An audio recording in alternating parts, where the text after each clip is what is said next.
Okay. Yeah. So I think, so we have around 25 people already here in this webinar here. Good. So I think we should start now. People will have this old habit of coming late. To start with, I welcome one and all present in this webinar of industry preliminary lecture series on COVID-19 IT sector challenges and opportunities. I also feel privileged to introduce Mr. Arvind Jha, speaker of this mentor, investor, community builder, and strategic advisor. He advises many enterprises on digitalization of businesses. He has worked for leading companies such as Apple, Polaroid, Adobe, and he has built in his own ventures, multiple ventures, I must say, and now he invests and mentors a group of 50 plus SaaS companies in NCR.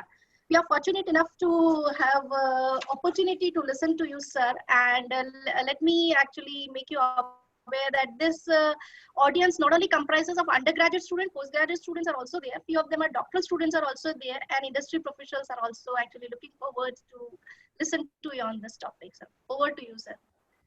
Thank you so much, Sonal. Thank you very much for that warm welcome. And thanks again to Professor Sanjay Goel for asking me to share some thoughts here. What I thought was that, since he's dealing with the technology side, and there is a lot of uncertainty about, how the technology sector will get impacted.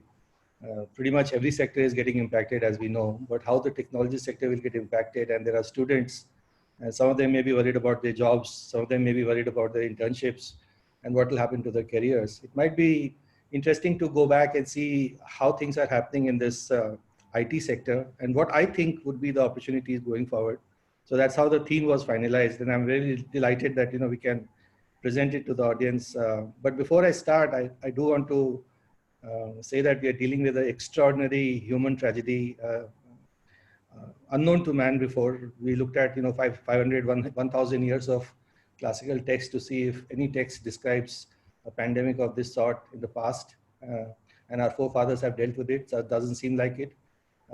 And therefore, our thoughts should go out first and foremost to all the people who are affected, families who might be impacted, frontline workers who are kind of fighting for us, utilities and essential services people who are kind of keeping the world going while we sit and chat about more mundane things like IT sector. So with respect to all that, let me quickly share my screen and get started with the presentation part, and then later on we can do QA with questions.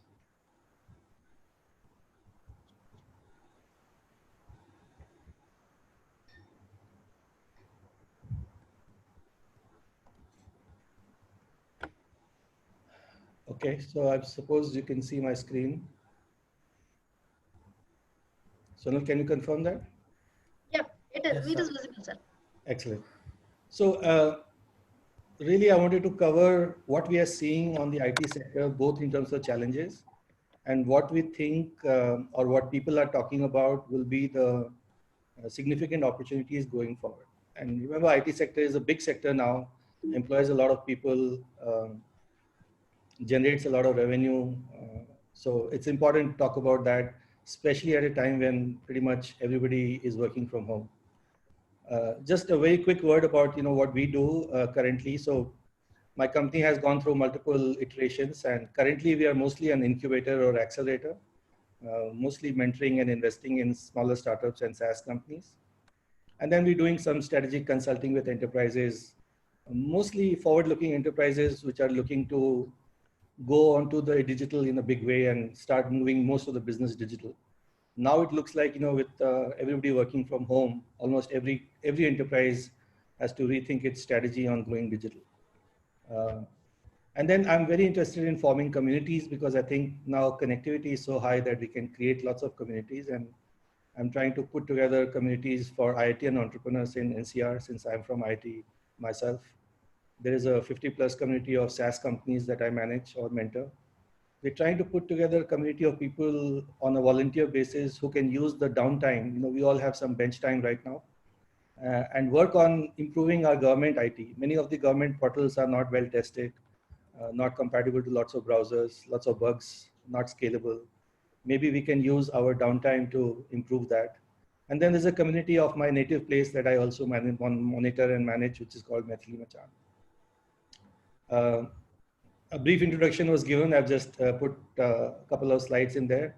So I spent 20 years in corporate India, mostly working with US multinationals. 10 years as an entrepreneur with 2 or 3 companies, Moviko, Pariksha, Lava Mobiles. And the last 5 years, we've been mostly investing and mentoring and advising companies. And this is a very interesting, because for some time, I actually was running the digital strategy and social media communication strategy for the Aam Aadmi Party. That's my background. All right, so let's dive straight in. And if you see in the last 3 weeks of lockdown, what are the big customer segments or business segments that have gotten really badly impacted as we shut down the world? Pretty much economic activity is shut down. And you'll see that travel got the highest hit. Now, this is in terms of a layoff. I picked up the data from the US. So travel, retail, fitness, real estate, transportation, recruiting, consumer services, logistics, marketing, finance, all of them got really badly hit. And I suppose that, now that if we look at it 2 weeks later, these numbers will look even more larger. The sectors that did not get so much impacted, so product, software product primarily, technology product, IT did not get impacted so much, aerospace, education, construction, legal, security. Again, this could change, but this is what is the impact of shutting down the world and stopping all human activity. What does it mean for IT companies? But before we go there, let's also look at what experts are telling us in terms of segment-wise impacts of some other business segments. So banking, high impact we see already. And most people are saying the recovery for banking will be long-term. As you know, we already have deferred EMI payments, deferred loan payments. People don't have the money or salaries to pay. Production is not happening. Working capital is a challenge. So definitely banking is going to be challenged for a long, long time. Gems and jewelry, severely impacted. It's a luxury product. Nobody is really looking at luxury at the time of survival. So severe impact with a very long-term recovery period forecasted. Tourism, completely blocked by regulation most of the time. Most countries have blocked inward flights, outward flights, cancellations all over the place. Huge long-term impact seen. Linked to tourism, hospitality. So all the hotels are struggling. All the guest houses are struggling. Airbnb is struggling. Severe impact with a very long-term recovery period. Electronics, again, the impact is high. Firstly, the impact was because of China, because manufacturing in China was getting impacted. And now that, China is beginning to open up, the supply chains have gotten disrupted. So there is an impact. And again, it will take some time for new hardware products to start coming up. MSMEs badly impacted. And you're hearing a lot of talk about a credit package needed for MSMEs, otherwise they'll start shutting down in India. And remember, 40% of jobs in India come from MSMEs, so a big impact on the MSMEs as well. Some other segments, drugs and pharmaceuticals, the impact is moderate. Period should be short term. Actually, it should start in the green. It should actually look like more drugs will be required. And we can see that India is now providing drugs all over the world, especially the quinine version. Livestock, badly impacted, but as we come out of it and people start eating back again, maybe it will get a short-term recovery. In the non-food item retail, it's very high impact. Pretty much retail is closed, so businesses are near close to zero revenue. Again, textiles, moderate impact, we assess. Periods could be short-term. There might be revenge buying is a word that you will hear as the sections start to open up. Logistics had a really bad impact, but we think it's going to have a medium-term period because logistics is the backbone on which a lot of the online world will move. Metals, automotive is having a really bad impact, again, because of nobody really moving out much. Entertainment completely locked down. We can see no cinema halls, no events, no conferences, no performances. Everybody is trying online modalities. So if we boil this down to, how is it impacting the IT sector? And remember, the IT sector is a value-added service provider to many of the primary sectors. So the first impact that you get is that your new projects start to get canceled or delayed. And that hits revenue, new revenue. So most businesses have two types of revenue: ongoing project revenue and new customer revenue. And the new customer revenue is completely gone down at this point of time, which obviously means that most companies have a higher bench, and many of them are now looking at their cash flow managements and looking at either pay cuts or retrenchments. And financial management is what you hear all the time. As the global business starts to go into a slowdown, you also start to see a payment crisis start to evolve. So everybody is now trying to delay payments, and that basically slows down the cash generation cycle. Usually, in a downturn of this kind in the past, there would be one geography that would sustain the business, and another geography which would go down. And companies in India, because they were serving multiple geographies, they could manage a little better. But pretty much everywhere in the world, we are facing the same lockdown situation at the same time. So I think there is no one geography to sustain at this point of time. A lot of the companies had a lot of their equipment and a lot of the infrastructure set up in their offices on premise. They had computational equipment, they had VPN type systems, they had security type systems, they had password controls, access controls. And pretty much we are out of those locked premises. We are not even able to access those premises for the last 3 weeks. Although the government now has said that, starting from the 20th, 50% of the staff can go back to those offices. And therefore they all had to migrate very, very quickly to the cloud. And this had to be done within a period of a couple of days. So that was a big challenge that a lot of the IT folks had to face initially, first week or so. How do we enable a large workforce to start working from home? And there were lots of tactical challenges. They had to get passes to take away equipment from their offices into their homes and stuff like that.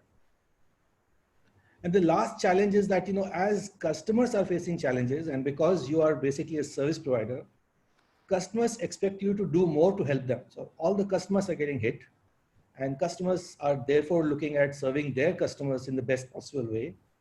And sometimes that is delivered via electronic means. So for a lot of people, they are having to work extra hard. They're working longer hours, trying to support their customers. And that's showing, because if we look at the ratings of Indian IT, they're still pretty high. So customer satisfaction levels are still high. All right, so I tried to segment the next 1 year and beyond into how companies have reacted and how companies will react as we go forward. So within the first 30 days, we saw a scramble to build work from home capacity. And there were even funny things that people didn't have laptops at home, for example. Even Google reported that, a lot of their staff didn't have laptops and they had to go back to the office and basically steal equipment from the office to go back to the homes. They didn't have VPN networks, security was not set up, everybody didn't have Wi-Fi, good Wi-Fi connectivity. There was a little phase of making sure that work from home could be effective. Some companies that got affected in Bangalore and other places, they also had to make sure that all the employees were safe and their offices were sanitized, and any offices that were impacted were kept out of bounds. So a lot of the admin and management focus also went to make sure that the safety is not compromised. Then I would say that a lot of companies started looking at their revenue impact.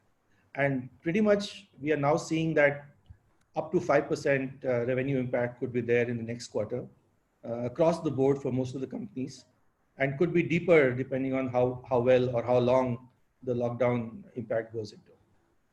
And if you have a dipping on revenue, it immediately starts to impact your cash flows.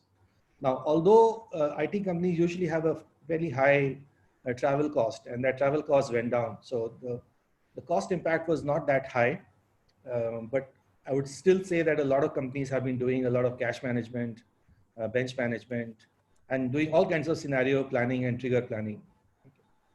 And then, of course, they were looking quickly to figure out with the government what can be done during the lockdown. What kind of partial relaxation is possible? What are the regulatory framework changes that they will need? Because remember, it's a regulated economy. Exports are regulated. SEZs are regulated. So there were all kinds of passes and all kinds of approvals that needed to be done. And I think they were all trying to get their head around how to manage in this environment. Moving forward in the short term, 1 to 3 kind of months time frame, I think now they are starting to look at, okay, if we have bench time, can we start using these resources on some projects that we wanted to do for ourselves, but we were not able to do, or develop certain tools that our customers are starting to look for, or improve our infrastructure for work from home. Many companies have also started to realize that government will be spending a lot of money in this time. So they're looking at if resources can be deployed on government projects, even if some pro bono work can be done for government, later on that can translate into revenue. Everybody is tracking the customer impact very closely. So they have teams set up to track by segments, whether it's automotive customers or banking customers or manufacturing customers or retail customers. How is the customer's business getting impacted, and what is the impact going to be on us? Some companies have already prepared downsizing. And then, of course, like the government is doing test. I think most of the companies are doing train. So the more you get trained, the better you will be over the longer term.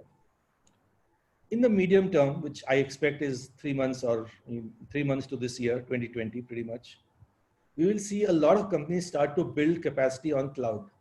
Cloud computing is going through the roof, and that's the one sector that is everybody has to have to make sure that teams can work. And then pretty much all software is going collaborative. So we are seeing also that there is an uptick on collaboration software, specialized collaboration software. They will start to invest in sectors that are growing. So what's growing is, video conferencing is growing, anything related with telecommunication is growing, data modeling is growing, pharmaceutical work is growing. So people will start investing in the areas where there is some growth that they can see. I expect that companies will start to look at new business models. So remember, we were talking about cash going down and pretty much every company having a cash challenge. So when that happens, customers are not ready to pay you because everybody's cash is limited. So I expect that companies, innovative companies will come up with some outcome-based business models and offer that to the customers who may have gained out of some of the sectors having some demand. There's this new idea called contactless marketing. So clearly you can't have face-to-face marketing and events. You can't have in-person meetings. So you will need to have more digital, more contactless marketing. And it also means that you will have to create new content formats. So I expect, and we will see that later, that 3D, AR, VR, all the technologies that were in the interesting but not critical space, they might get more attention as we go along.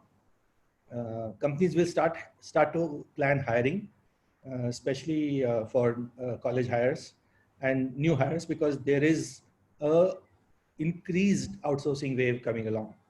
Okay. So what happens beyond 1 year?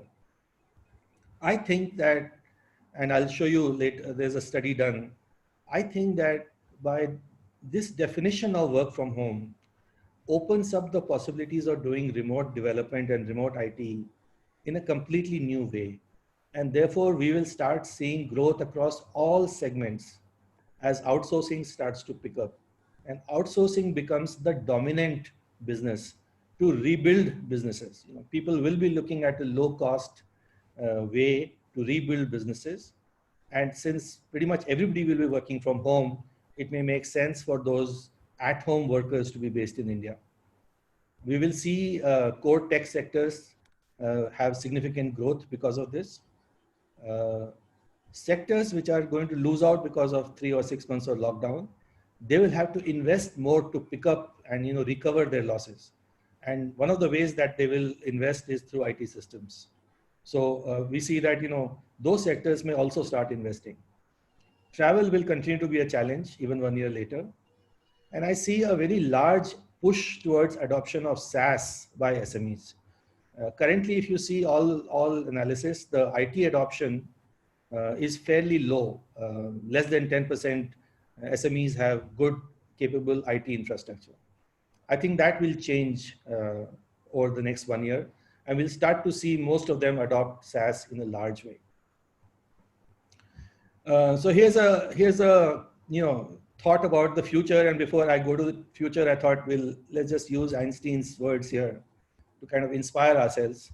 And you'll hear in the VC community a lot of talk saying never waste a good crisis. And Einstein, of course, had this famous quote where he said, every opportunity has a great opportunity. Every crisis has a great opportunity. So I think that, this crisis also has significant opportunities for all of us as we go forward. And I try to put opportunities in two senses. There are opportunities to improve internal workflows for any enterprise. So if you look at HR or look at sales and marketing function, or you look at an engineering function, or you look at IT functions, and there could be other functions, I just concentrated on the first four, you'll see that, this definition of this new world where everything is being done online, everything is being done with software, everything generates data, that creates a tremendous new set of opportunities. From remote team management, so I've been getting calls from people saying, how do we measure whether a remote worker is actually working? Can we do a very strict time control? And I asked them, look, that person may be working on your business for early morning, late evening, and then taking care of his child midway through. So you need to have a different way to look at the work. The work is not going to be a 9-to-5 work anymore. It's a work versus private life at the same time. And how do you measure that? So what kind of tools? So are there time tracking tools available for HR companies? Most of the HR is looking at remote recruitment, remote hiring, remote video-based interviews, audio-based interviews, AI, a lot of AI being used. Even onboarding would be remote. So, usually companies would have a class and they would do a formal 15-day training. How are they planning to do that? So those kind of things are important. If people leave companies, and they will leave after 6 months or so, depending on how the companies have culturally handled the sensitive period, how does the exit get managed? How does learning and development get managed? And what are the new opportunities in learning and development? There will be a lot of contract and a lot of gig workers. How does that change?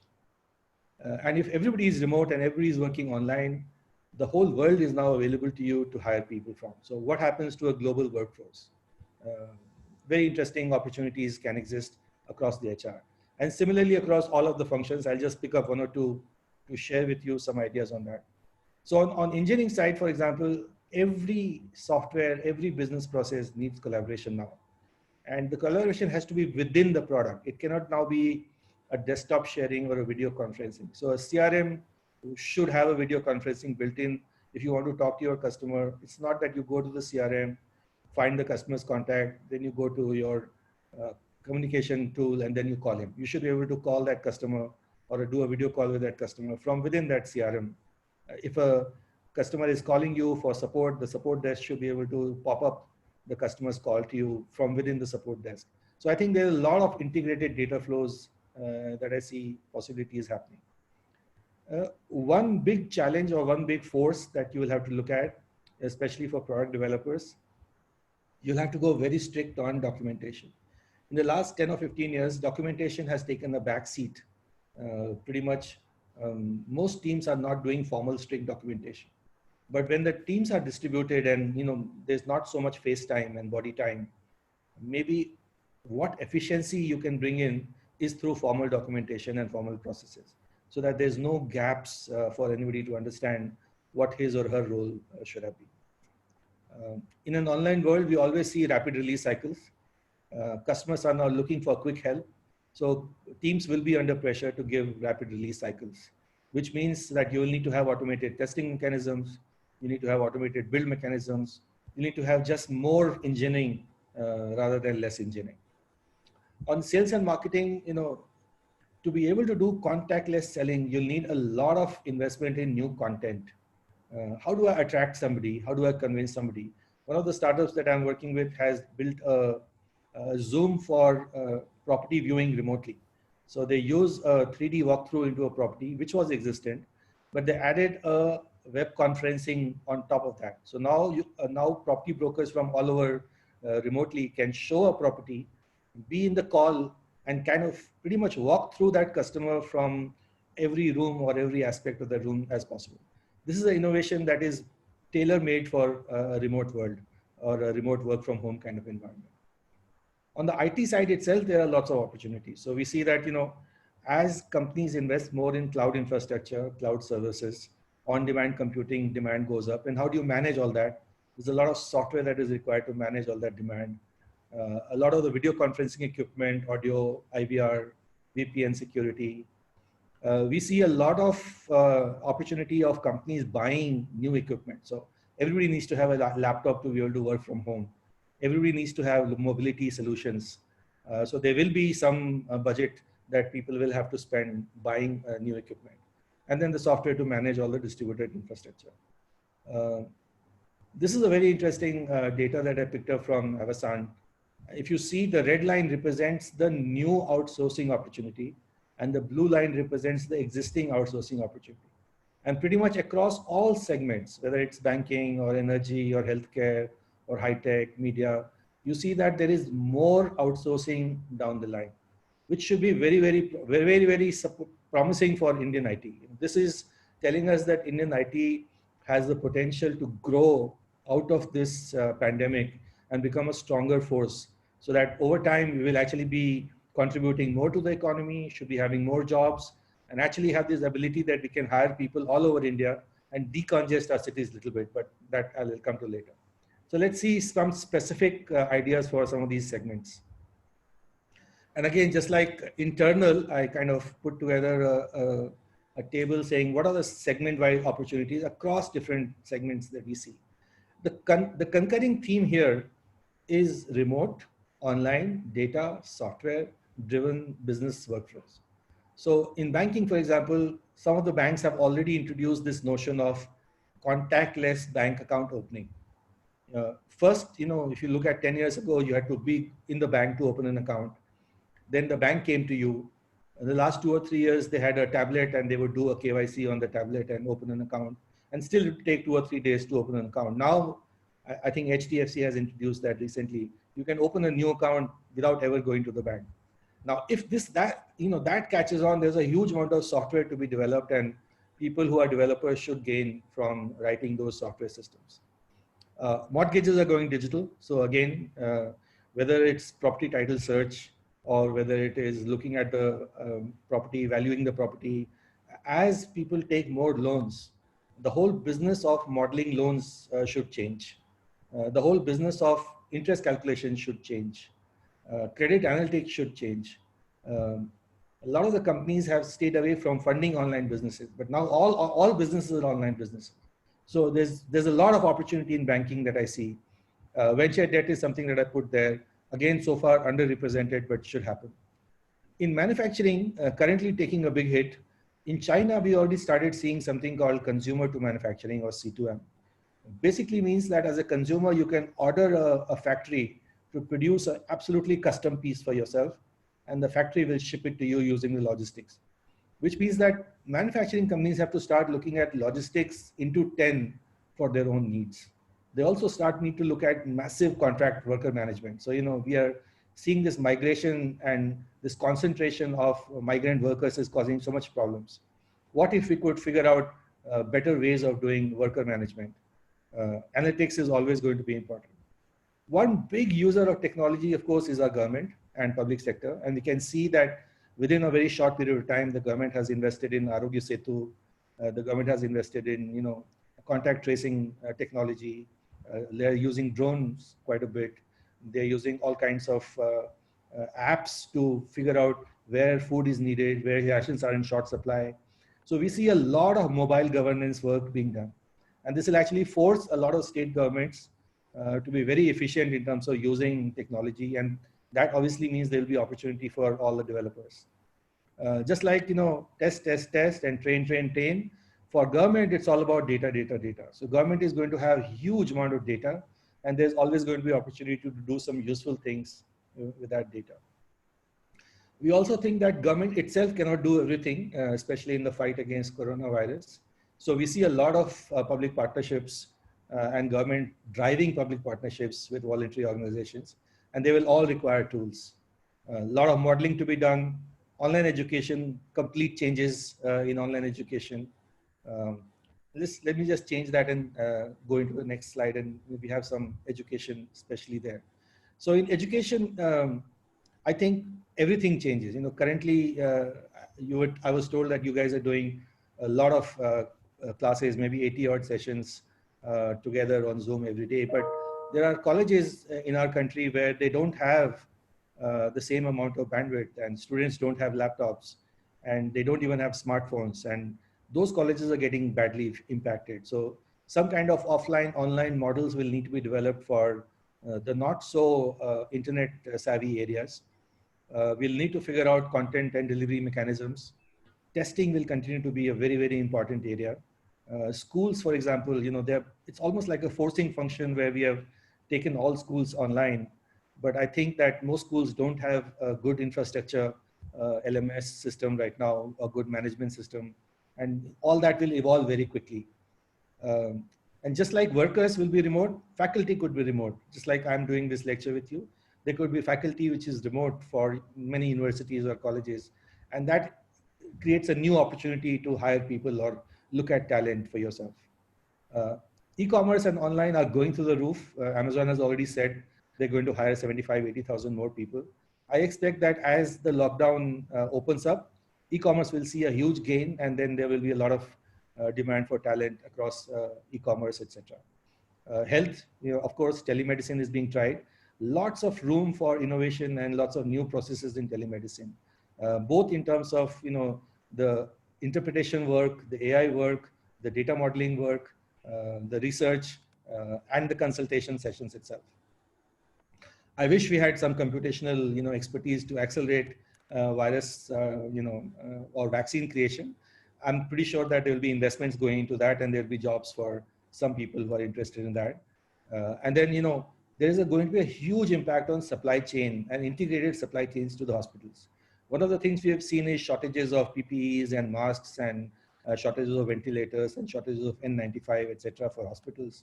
And civil society has come together to somehow manage. But if we streamline that and hospitals are linked to the supply chains, then things become a little smoother. So one bunch of opportunities, and I'll share this deck with you. You can go over this as we go along. So I was thinking that, what can students do at this point of time? How you should think of your role, and what are the opportunities for you going forward? And I basically look at it from, the academic role point of view, and, maybe the internship, the summer internships that some of you may be looking at, or the employment opportunities that some of you may be preparing for. In the academic, of course, now you have to get used to an online university. The whole world is going online. I have two kids. One of my juniors is in the US, and all his exams are online. All his courses are online. This is going to be the new world. So better get used to it. And hopefully, once you get used to it, in another 5-6 years, you guys will be driving the new business models or the new technology that emerges for the academic world. The one interesting thing that I would challenge you to think about is explore how social interactions between young people evolve with social distancing and with online world. So one of the things that you miss is being with friends or hanging out with classmates, or going to cultural performances or going to sports. How does that get replaced in an online world is something that you should start thinking about. On the internship side or the employment side, you will be remote, at least for the first year. So prepare for that. And the difference between a work culture or a job at a company, or an internship, a formal internship, versus a student project is the discipline of working 9 to 5, targets, collaboration, meetings, etc. And for you to be able to do that on your own will require a lot of self-discipline. So you'll have to all buckle up, become a self-starter, and learn how to communicate better. It's possible that your joining may be delayed. I would recommend highly that you join a volunteer team. There are lots of volunteer teams now set up which are trying to do hackathons, build data models, build some software, build some tools. Join something which is related to COVID or something else, and learn how to build. Use the skills that you have and sharpen those skills by building something. Don't stay idle, because if you stay idle, then you lose that edge that you're picking up at college. If there are some of you who have an entrepreneurial mind, maybe work with your universities. Look at the gaps in online workflows and start to build these new tools. Maybe your university or college itself needs so many different types of applications. If you're looking at higher education or learning new skills, the top new skills, according to me, will be AI, Internet of Things, RPA, big data analytics, and cloud computing. So if you can invest in learning courses, and there are so many online courses available right now, and pretty much all of them are free, freely available right now, then those are the courses that I would assume or I would recommend that you pick up. And finally, I just thought I'll have some fun. So you will see a whole lot of buzzwords. IT industry is never short of buzzwords. So you're going to see a lot of buzzwords. So get prepared to hear future of work, future of manufacturing, business continuity planning, contactless economy in consumer to manufacturing. And if you see, I've used a couple of these buzzwords already myself. So I'm guilty as well. That's it. Happy to take questions as we go along.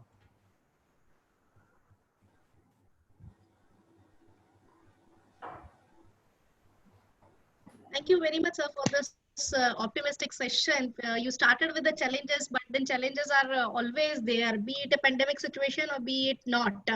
Nature of the challenges has definitely changed, but the way you directed your session towards opportunity at the end of the session, being a computer science faculty, I also felt that yes, there is lot many things to be done forward. So we do have a few questions in our box. First question is, how can we ensure the efficiency of the workers doing work from home? Yeah, it's the worker category. Yeah, it's an interesting question, and I think you have to look at it both from a discipline angle, which is the policing angle, and also the sensitivity angle, which is the empathy angle. So right now, I think most of the people who are working from home are knowledge workers. And in the case of knowledge workers, I think if you go a little slow in terms of time tracking and go a little high in terms of milestones and get the job done, that might be a better strategy. There are tools available which can do very accurate time tracking. So you can see when you logged in, when you didn't log in, what you're working on, pretty much time tracking can be done. But my suggestion would be that everybody is trying to deal with this new world. So I think bias yourself more on empathy rather than, except for those people who have a customer delivery. So if you have a customer delivery, then, if you are doing agile development, then you will know on a daily basis what's happening. So it's a good idea. And we saw with some people already explained that, if you make sure that the whole team starts at some time. So you get together at 9:30 a.m., spend half an hour saying, this is what we want to do today. And then get together again at 6:30 p.m. and say, look, this is what we accomplished today. Then that cycle, that energy creates a momentum and you don't miss your targets. So I hope that helps understand how to deal with this. Okay, there's one more question that's a related question, so I'm posting it first. What will be the impact on prototype building of new products, because that will be tough task to do from home? So yes, let me put it this way. If the product requires a lot of tooling and machining and mechanical work, yes, it's harder to do. Unless, and I don't think many people are there who have 3D printers at home, etc., etc. But as long as you are in the tech product and the software, especially the software product space, fortunately, there's no moving parts there. So software product, you should be actually prototype more. Okay. And I hope that, most of the people here would be software oriented people. So I would encourage them to prototype much more than what they have done in the past. Okay, so what I take away from entire answer is work from home should not be a barrier in actually moving forward. That's what I can sense from both of your answers. There's one more question. In present IT-driven era, Google canceled the plan of hiring 20,000 people for this year after COVID-19. Are we expecting big growth in IT sector, or layoffs are going to continue? Will others follow the Google thought of not hiring the people? Yes. So as I said, the first reaction is to slow down and cut down. And, of course, Google has a major source of revenue in advertising, and most people are not advertising because all revenues for every sector are going down. So Google will also be seeing an impact on advertising. But as we said, I think going forward, most likely towards the end of this year or early next year, we start seeing growth, and we start seeing significant growth on IT outsourcing. So there will be lots of investments and lots of hiring that will be required. So have patience and wait and watch kind of takeaway I can take from this answer of yours. Yes, and build new skills for yourself. Go build new skills for yourself. Be a builder. Yeah. There's one more question through a Facebook that now what kind of opportunities arise in a security sector, specifically a mobile application development or usage of a mobile and security? How do you relate it? Very good question. Actually, it's a great question. So yes, remember everybody is now accessing your corporate servers and corporate data from either a mobile device or a laptop device, and you had never looked at it from that perspective. So when you start looking at that, then you start looking at all kinds of hacking and all kinds of illegal activity that you need to protect against. So I think all development teams should look at security afresh.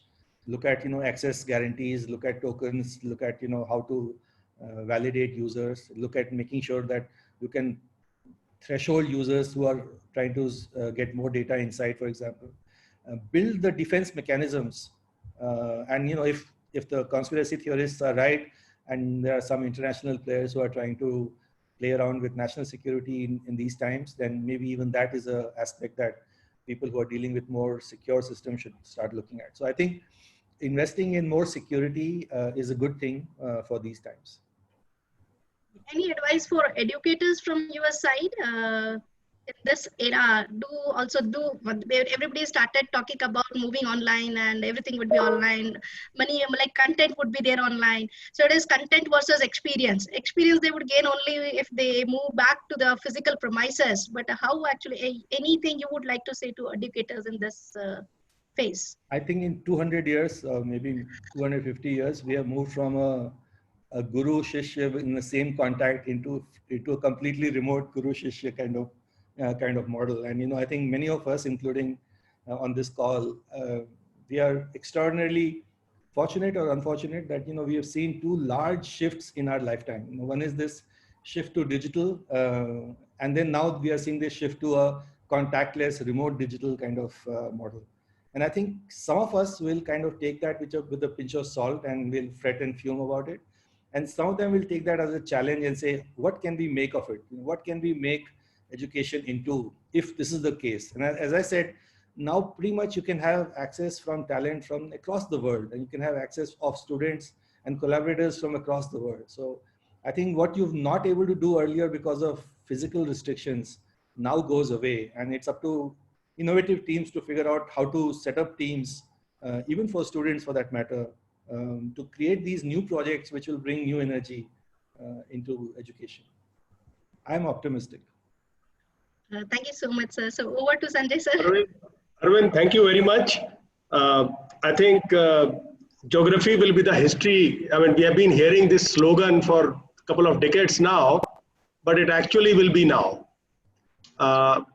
Small towns who had this disadvantage of various sorts would lose this kind of disadvantages, and very tall skyscrapers in future, we have to look at that kind of a model. Do we really need those kind of high density, big skyscrapers, and move to a more distributed system where every town, even a village, it should be possible, like Ruskin Bond used to write, sitting in a corner of the country. Programmers should be able to do a similar kind of work. All creative people should be able to choose the locations of their preferences where they have the peacocks around them, and also spend time doing their professional work, and then morning, evening, enjoy the peacocks and the trees and the birds. Of course, we are seeing a lot of birds. The goraya has revived a lot. So I think the distributed will really become distributed. I mean, what we had done in the last couple of 2 decades was the distributed was again clustered distributed. Now the distributed will become more distributed. Well, Sanjay, it's a philosophical question. I hope we take the opportunity and think about many of these issues. I hope we don't throw it away and we rush back into the same, I'm sure entrepreneurs like you will not let that happen. You will certainly come out with tools and technologies and, make people, all those 50 companies that you are mentoring, all of them working on SaaS, I'm sure they will be giving us some good tools to work on, and that number will grow. Power to you. I was just wanting to make one. That this guy doesn't want to create a good world for us. I want to just make one comment. Sir. After having heard expert after expert in many other areas for the last 3-4 days, that we have been, trust you me, we are, otherwise when we hear about COVID and other things, we feel so much depressed, demotivated of issues of sorts. But when we hear for the last 3-4 days, we have heard several luminaries like you, and each and everyone has said this has thrown very many good opportunities for all professionals in all sectors, right? Particularly when you were saying, Professor, that this is the opportune moment for the IT professionals to come forward and devise certain mechanisms, certain solutions, certain products, certain programs. And maybe somebody was hearing your talk, and he immediately sent me a note which I have just forwarded to Sanjay, which says all that you are saying.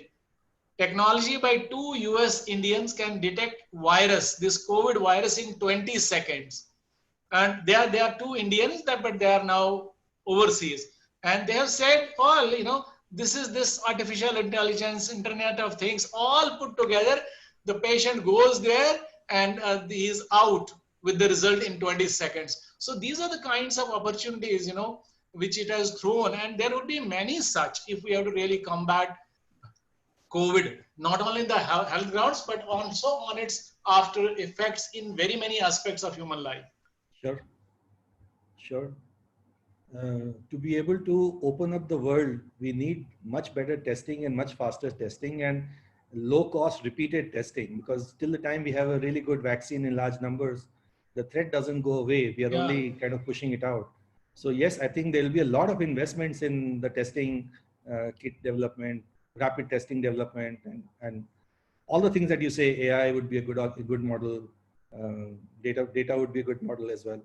I'd love to hear what those 2 boys have done. Sounds very interesting. Yeah, I've shared it with Sanjay. I'm forwarding it to you, Arvind. I'm forwarding it to you. It just came. It's a good write-up, an eye-opening write-up, when these boys have worked on it and how they have integrated these latest cutting-edge romantic technologies and come out with a solution. Arvind, a question related to your other role. What is going to happen to the democracy now? So, philosophically, I think we are going to move more towards being a socialist state than we were. We were on this big march towards capitalism, but now that we are looking at the government having to support industry in a big way, whether it's small industry or the poor people individually, or even the larger companies in a very, very big way, I think there will be some changes to the democracy. I don't know exactly what changes there will be, but there will be some changes for sure, long-term changes. I can already see that, many of us are giving a lot of our data to the government because that's important to give. In fact, I would urge everybody on this call to use the Arogya Setu app, even though some people have concerns about privacy, because end of the day, to manage a disease like that, the government has to have that kind of data so that it can manage its efforts well.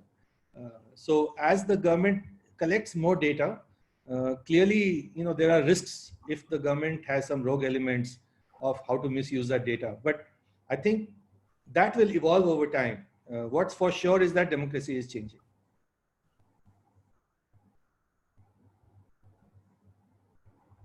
Okay. So with this, I would like to thank you so much, sir, for this optimistic session. It has really doubled our energy, and I would say that we would keep forward and look forward to work together as well. And thank you so much once again, actually, Thank you so much. Thank you for having me, and all the best for the future. Thank you so much.